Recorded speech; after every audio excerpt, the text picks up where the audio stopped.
ज्या पाकिस्तानच्या दहशतवाद्यांनी केला आणि त्या हल्ल्यामध्ये भारताचे निष्पाप 26 जणांना मरण द्यावं लागलं आणि 26 जण मारल्या गेल्यानंतर दहशतवाद्यांनी जो क्रूरपणे हल्ला केला, त्यांची जात विचारून हल्ला केला आणि गोळ्या घालून त्यांना ठार मारण्यात आलं, त्याला उत्तर म्हणून सगळ्या देशातील लोकांनी, देशातील जनतेने या हल्ल्याचा बदला घ्यावा, त्यांना सडेतोड उत्तर द्यावं अशी भावना पूर्ण देशामध्ये निर्माण झाली होती.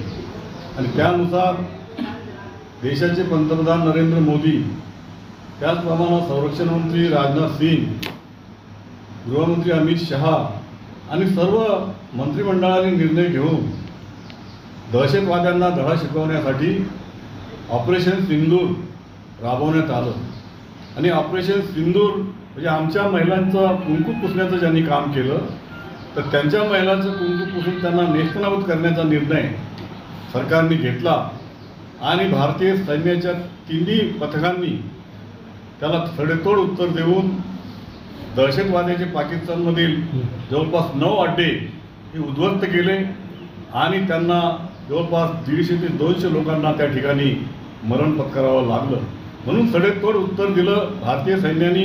म्हणून भारतीय सैन्याच्या सन्मानार्थ रिपब्लिकन पार्टी ऑफ इंडियाच्या वतीने महाराष्ट्रामध्ये आणि देशामध्ये 22 मे पासून तर 5 जूनपर्यंत भारत जिंदाबाद यात्रा काढण्याचा निर्णय पक्षाचे राष्ट्रीय अध्यक्ष रामदासजी आठवले यांनी घेतला आहे. आणि म्हणून महाराष्ट्रामध्ये देखील 22 ते 5 जूनपर्यंत सर्व जिल्ह्याच्या ठिकाणी भारत जिंदाबाद यात्रा काढण्याचा संकल्प आम्ही केलेला आहे. प्रदेश अध्यक्ष असतील, मी असेल, त्यांनी सर्व रिपब्लिकन पार्टी ऑफ इंडियाची राज्य कार्यकारिणी असेल यांनी निर्णय घेऊन हा निर्णय जाहीर केलेला आहे. त्यानुसार आज रिपब्लिकन पार्टी ऑफ इंडियाची जिल्हा व शहर कार्यकर्त्यांची महत्त्वपूर्ण बैठक आज या ठिकाणी संपन्न झाली. आणि या बैठकीमध्ये या भारतीय सैन्याला पाठिंबा म्हणून भारतीय सैन्याच्या सन्मानार्थ 3 जून रोजी संभाजीनगर शहरामध्ये भव्य भारत जिंदाबाद यात्रा काढण्यात येणार आहे. ही भारत जिंदाबाद यात्रा क्रांती चौकपासून सकाळी 12:30 वाजता सुरुवात होईल आणि औरंगपुरा येथील महात्मा ज्योतिबा फुले, सावित्रीबाई फुले यांच्या पुतळ्याजवळ या जिंदाबाद यात्रेचा समारोप करण्यात येईल. सर्व कार्यकर्ते हातात तिरंगे ध्वज, निळे ध्वज घेऊन भारतीय सैन्याचा विजय असो, भारतीय सैन्याचा विजय असो अशा घोषणा देत या यात्रेमध्ये सहभागी होतील.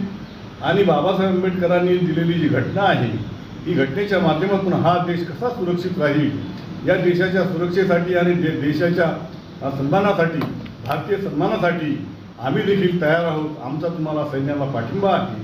सैन्य जर त्या सीमेवर लढले तर आमचा देश सुरक्षित आहे. हे सर्व करण्यासाठीच RPIच्या वतीने भारत जिंदाबाद यात्रा काढण्याचा संकल्प आम्ही केलेला आहे.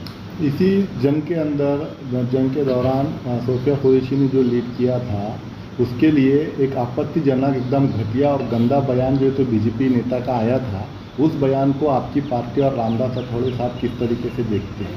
नहीं, उस बयान जो है तो उस बयान को RPI का पाठिंबा नहीं है.